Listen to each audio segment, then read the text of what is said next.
What is up, everyone, and welcome back. The Gazette have announced their world tour for Night starting in 2019 with a US date on 30 April.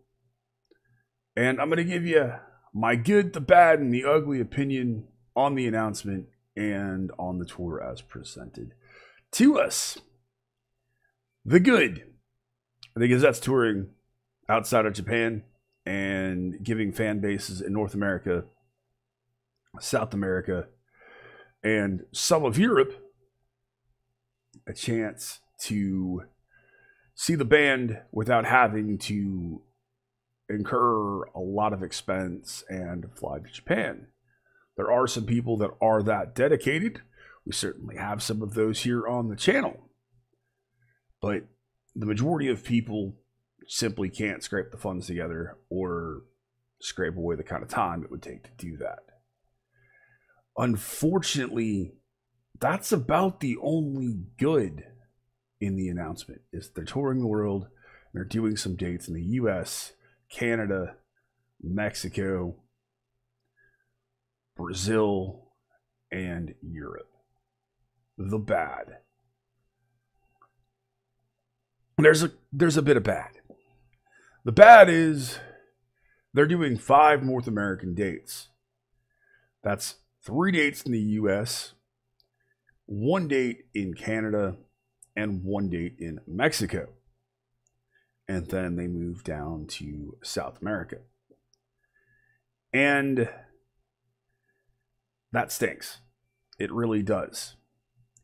They're doing East Coast or West Coast, a South date in Dallas, and they're doing a East Coast date in New York. The Canada date on the flyer here is listed as Vancouver. The actual location is going to be in Toronto.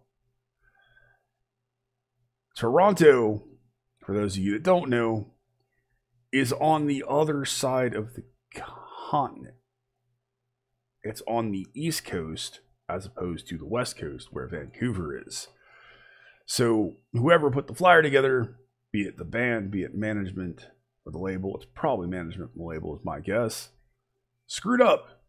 And they didn't get their information correct on the initial release. A lot of people were thinking, oh my goodness, I'm going to have to fly all the way to Vancouver from part of Canada to make the show.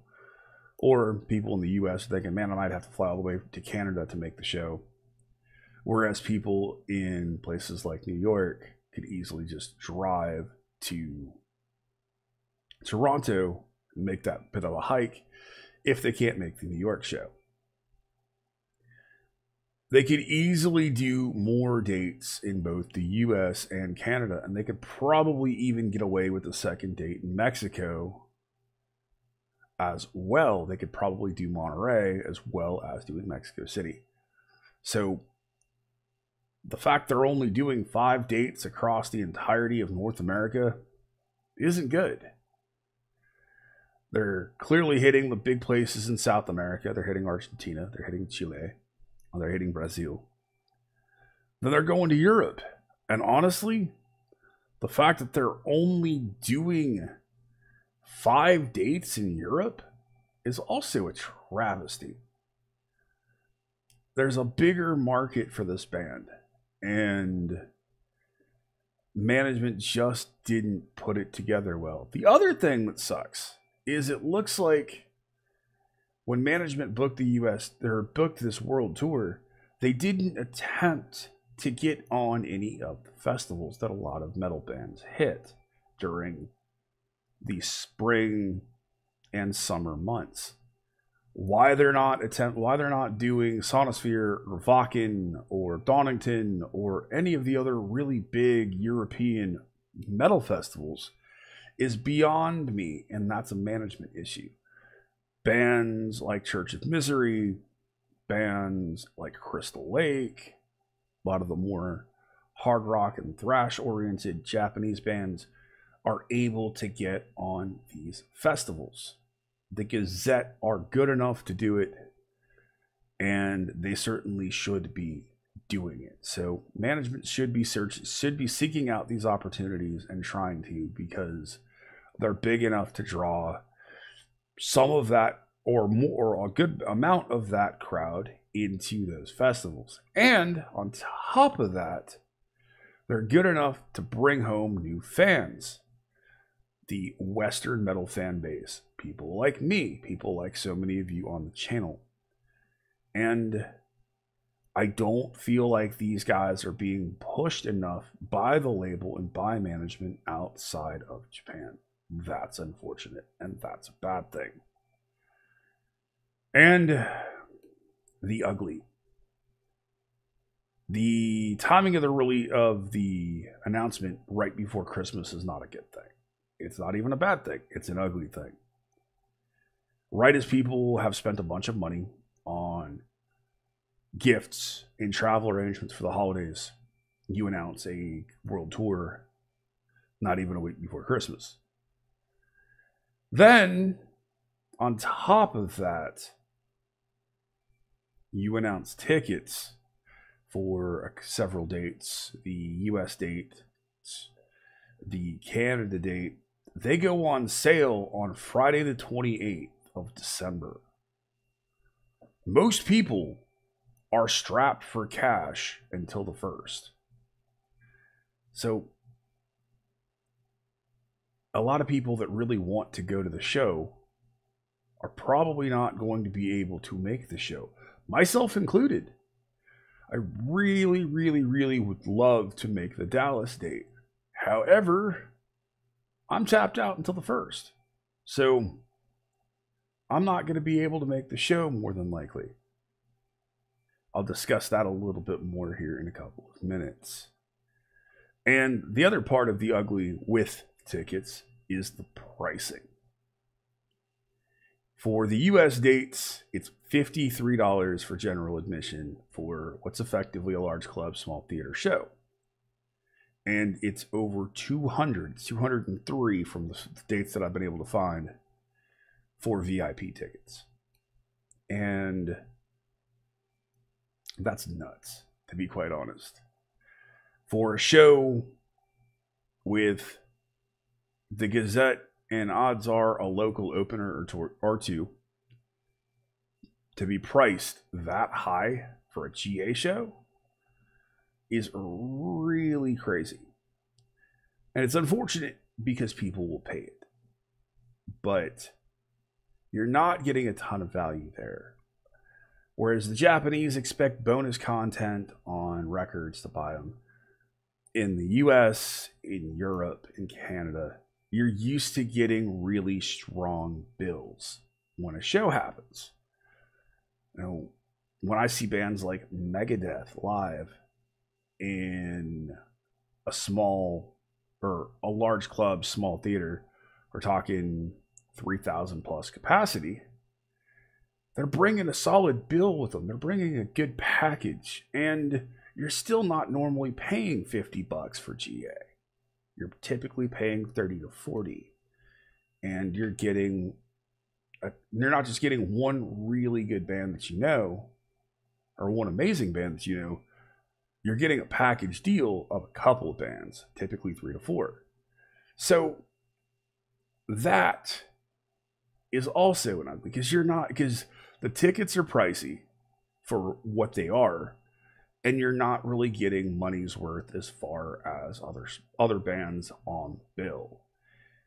If they would bring a band like Arlequin or Kaizu or, oh goodness, there's several bands, right? Or Love Bites or Aldius or several other phenomenal Japanese VK bands stacked that bill a little bit, it would be more worth our while as fans, and it would give exposure to other Japanese VK bands that deserve the time, deserve the recognition, and deserve the exposure, and allow them to have a couple of shots at playing places outside of Japan.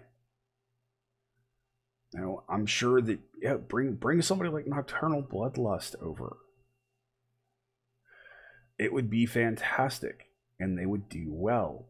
But with just a Gazette and a couple of local openers, it's tough to want to pay $50. It's certainly tough to want to pay $203, which allows you to have a short meet and greet, i.e., you get to shake the band's hands and you get a t-shirt. The big thing there is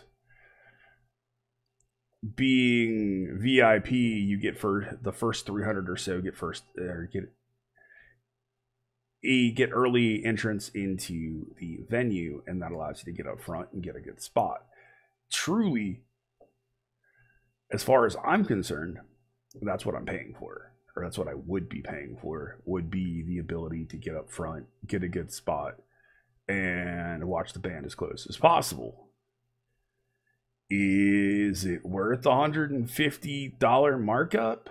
To which, oh, by the way, it jumps up to like $250 with taxes and fees? No, I don't think it's really truly worth a $200 markup. That's insane. And unfortunately, people will pay it. And it's an incredibly sad thing. It's pricing a lot of people out of the show. And it's pricing a lot of people out by selling the tickets right after Christmas, but not before the beginning of the year. Because they're going to sell out in a day. They're not going to be available.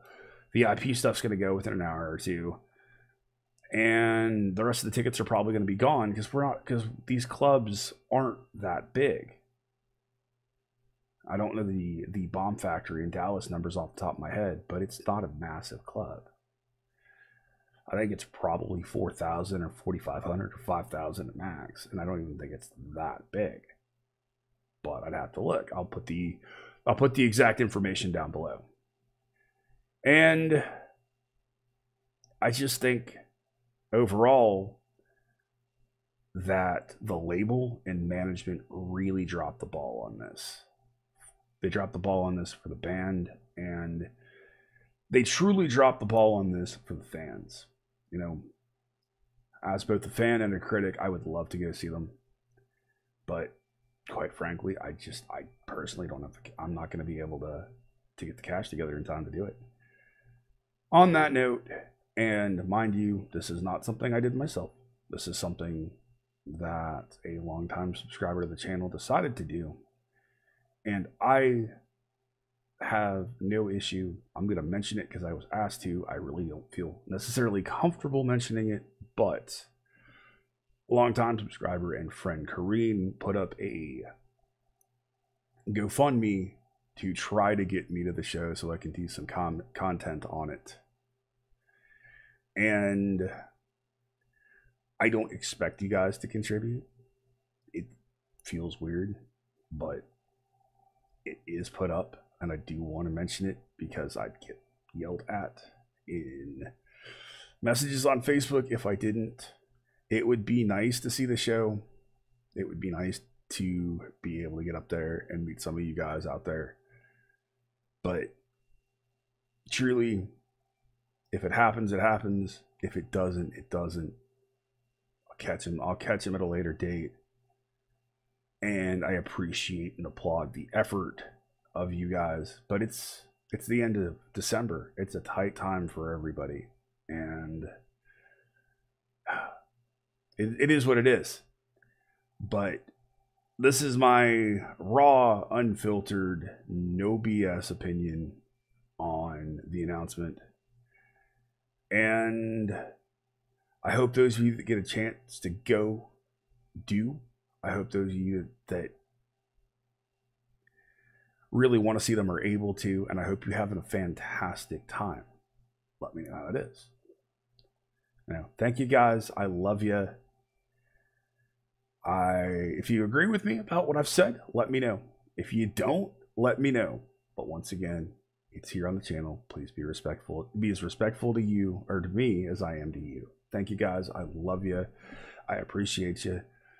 Thank you, Kareen, for wanting to do a GoFundMe for me. it's very hard for me to accept gifts. I've just never been that kind of person. It's so much easier for me to give than it is to receive. So thank you. And also, happy holidays to all of you. Merry Christmas to those of you who celebrate it. Happy holidays to you, to those of you who don't, or celebrate other holidays that happen to fall in this area. So happy Yule, happy Hanukkah, happy solstice, and gives me a wonderful excuse to rock the awesome Star Wars sweater, because it certainly deserves to be rocked. I love you guys. I hope you're doing well. I hope you had a fantastic one. The link to the Kickstarter, to the GoFundMe will be in the description below. Again, it's completely up to you guys. I love you regardless. You guys are wonderful, and I'm so glad you're here. So, I'd like to thank my law enforcement, military veterans, and first responders. So many of you who are deployed right now, away from your families on the holidays, in or around the country, in or around the globe. I've got good friends that are currently deployed. I love you. I know you guys will be home safe. To those of you who I've never had a chance to meet, I mean the same. I hope you're as good as you possibly can be under the circumstances. I know your families are missing you, and I know they'll be waiting for you when you get home. As always, you guys have been awesome. I've been Baldman. I'll see you in the next one. Be excellent to each other. Keep headbanging.